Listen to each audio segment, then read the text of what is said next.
Hey guys, Marcel here, and we're still reporting from week 9. The LCS is coming to an end, but we're obviously talking to YamatoCannon, Splyce coach, and joined by us is his brother, right? How are you feeling about being here at the LCS and supporting your brother? Well, to be honest, I'm speechless. I've been following Yamato since day one, of course. I'm just not only his biggest fan, I'm his biggest support as well.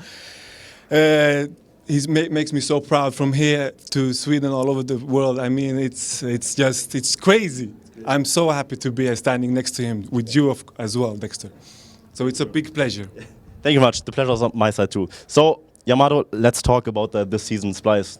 I think you guys exceed all expectations, and I just want to hear from you. I think 9 weeks of LCS showed that you guys very well deserve to be the top 2 team, right? Can you talk to me about Splyce progress, maybe?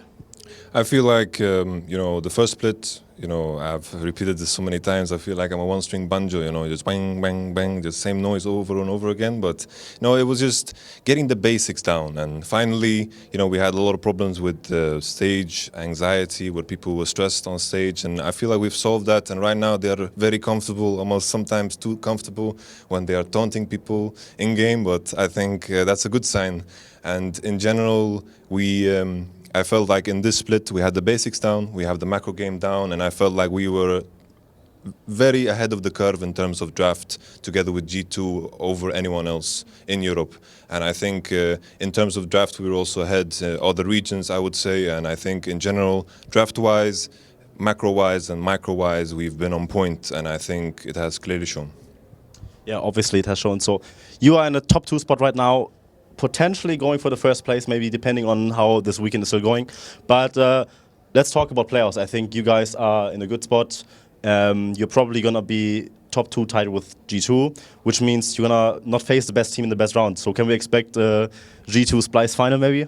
I think G2 Splyce final is very, very likely, and I think it's the most likely outcome. What I'm kind of hoping for is, we potentially have to play Fnatic, and H2K, and I'm kind of hoping that they don't get the 3rd place spot, because if we get the 2nd place or 1st place and they are not in 3rd place, then we get seeded towards directly, and that would be freaking wonderful. Just another week of vacation instead of doing the gauntlet would be sick. But regardless, I feel very confident coming in. We're going to have 1 week of break after LCS tomorrow, of course, and I think I feel like we have everything rolling. We have the efficiency down, the way we practice and what we want to play.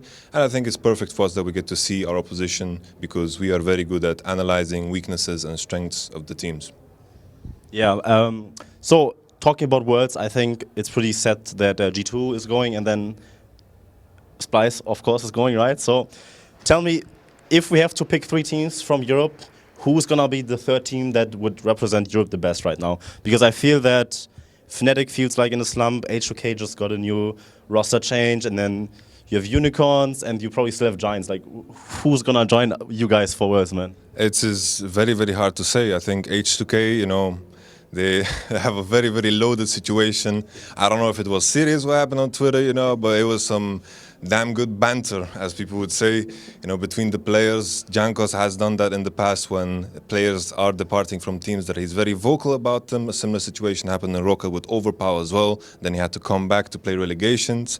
It depends on how Prolly solves that situation. Forgiven, still a good player, but, I don't think in playoff settings that he has been a shining light because of a small champion pool. And I think in general, I don't think it's a downgrade, upgrade. I think it's a question of how much it affects the other players. And then speaking of Fnatic, I do agree that they are in a slump.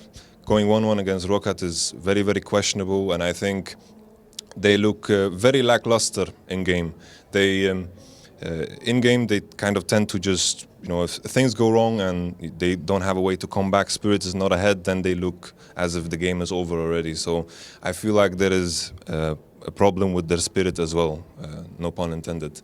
And then looking at the other teams, we got UOL and Giants, and right now I feel like UOL and Giants have a better chance than these 2 that I mentioned because of these loaded issues. But then again, Fnatic is a team that you can't kind of count out of playoff settings, because they are very good at finding one strategy, practicing this one strategy, and then just using it in playoffs. Last split, nobody expected anything from them. They got 3rd place. So I think Fnatic is the highest they have the highest chance of getting 3rd in my eyes.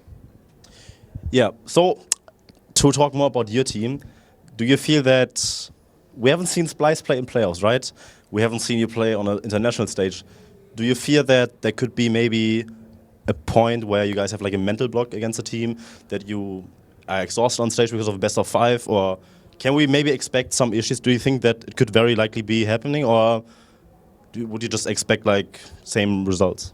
The way we practice right now has been always to prepare us for best of 5s. We scrim in best of 5s with very limited breaks, and we try to mimic the LCS setting as much as possible in the 5v5, like best of 5 version. So I think in terms of exhaustion and energy in best of 5s, I think we are very well prepared. We also played relegations that was also best of 5. So I feel like we are very, very well prepared, because that's what we've been practicing for the entire time. And then looking internationally, I think EU as a region, draft-wise, is ahead, and I think also macro-wise is ahead. So I'm looking forward to international competition in general. Yeah, I don't want to point fingers, but I think on Twitter you made some memes. It could be, I mean, NA macro, right? You made like some posts about North America not looking as good, or implying with your tweets that they're not looking as good. Was there something serious, or was it just like memeing around, bantering? What do you think of North America right now, of the macro level, besides TSM maybe? I think definitely TSM has a good macro game. I think the first game against Immortals, a lot of people said that TSM outdrafted them. I disagree, because Immortals had freaking Sivir and Malzahar on the same team, which is completely bonkers. I think Malzahar is too broken right now. And I think, the macro game in this specific game was hilarious, because, you had Malzahar on one team, you had Shen on one team, and the only thing people were doing was group 5 mid, as if it was an all mid or random game. All the CS was disregarded on side lanes, and I think they could have played smarter around this. And obviously, if you have a team composition that favors skirmishing, sure, you could argue that it's better with, for example, Hecarim, etc. But in general, I think neglecting the side lanes is a very narrow-minded approach to the game. And I know for a fact that TSM can play differently in terms of macro, but the other teams have shown no interest in side lanes at 20-minute mark. You as an expert, Yamato's brother, can you say anything on that? I agree. All right, cool. I think it's very cool that you joined your brother here at the LCS. Do you have anything to say to your fans, maybe to your brother? Yes, I can start off by saying to my brother, I'm going to look into you when I say it. Should I do this? Yeah. Well, my brother, he's always been my inspiration. He's always been my role model in everything. He's been through so much, and he's a fucking warrior. Yeah. He is a warrior, and he inspires me in everything I do. He has a work ethic that is undeniably one of the best in the world, and it has always been an inspiration to me. So, my brother, I love you. Big ups, I love you too, man. I love you too. Yeah, I think you even stole his fashion game, right? He's giving advice on how you told it to go in the corner of the camera. Sure. Let's say that. It's in our blood, as I told you there. It's in our blood? Okay. Thank you, guys. Awesome interview. Thank you so much. And, of course, best of luck moving forward for playoffs. Hopefully for Worlds, we will see how that works out, right? But, yeah, if you guys want to check out more stuff, for sure check out the teammate test that we did with his team. It was very funny stuff. And, yeah, thank you guys so much for watching, and see you guys next time.